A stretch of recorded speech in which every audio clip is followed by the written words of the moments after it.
Hello everyone, this is Liao. In this video, I'm gonna introduce 3 base elements of photography to you guys. Speak of the photography, the exposures is the basis element of any photography taken and recorded. Exposure is how much light you shot was exposed to, and this reflection on what is produced in your final image. Without light, obviously there's no picture. Exposure is determined by the 3 existent elements, which we will look at individually here. First is the aperture, and in most camera you can see there are aperture priority mode, which means you can set your aperture.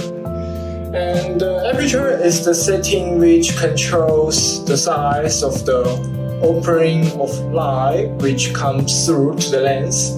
Normally this is done by controlling the aperture blends, which can be changed to allow the aperture to become smaller, in which less light is let through, or obviously larger where more light is allowed to pass through. Aperture is measured in f-stops. For example, you can see here, like the f22 or even less, like f2.8, something like that. The smaller the f-stop number, the larger the lens opening, and therefore the more light a lens can let in. The important thing to remember is that for every 1 stop, the aperture is stepped down, the double the amount of the light which will enter the scenery.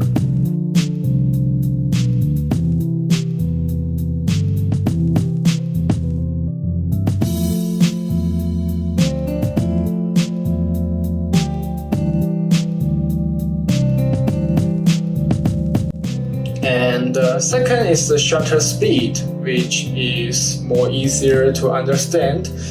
Shutter speed is simple put the amount of the time that the camera lets the light coming in, stay episode and become recorder. This can be changed quite easily and is measured in fraction.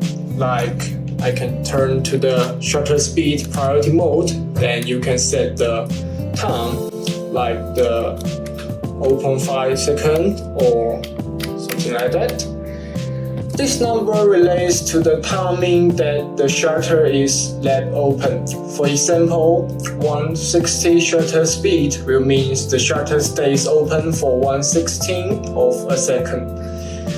In aperture or shutter priority modes, you can attempt to change one setting, as I show you. The camera will change the other setting to compensate it. Like you change the shutter speed, it will change like the aperture number. Now I'm not open this thing, so you will not change. Now you can see it change automatically.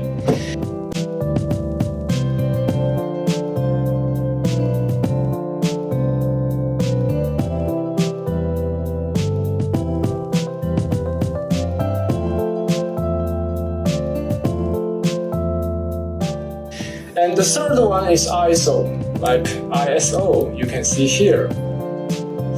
ISO is slightly less obviously as the above two as to what it is and what role it plays, but has just as much importance. It determines correct exposure. ISO is normally measured from 100 to 140. Now I can show you, you can see here. And with a low number as possible is perfect, because the higher ISO that is used, typically they are more noisy you get on an image, where an image is not as sharp as in the lower ISOs. They are in the same also in photo or recording video. So now because it's night, I open the light, you can see there are many noise on this video, but try keep light enough.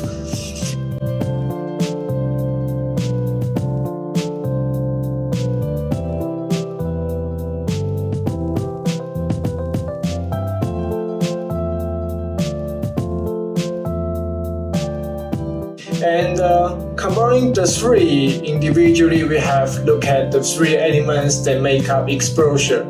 So it's important to release that all three needs to be in sync to get a good exposure. The key in the end, however, as the same with the pretty much all experts or learning photography is the practice makes perfect. So pick up your camera and get shooting is the only real way to learn. And not only for camera but also in the smartphone, like I can show you. Here is a smartphone with the Android system, and with his camera he have the Pro mode, which you can set by your hands to set like the shutter speed or the ISO. But most smartphone can setting the aperture, they all automatically. Even including like the iPhone, you can see here. Like iPhone's system camera, you cannot setting that things, but with the 3-part apps, you can setting like also the shutter speed or the ISO, you can see here. So, learning these three elements about the photography, you can perfectionly taking a picture, not just use the auto mode. And with this different setting, you can get many different ways to get different photos. And basically it's about this. I hope you can understand. So that's it. Thank you.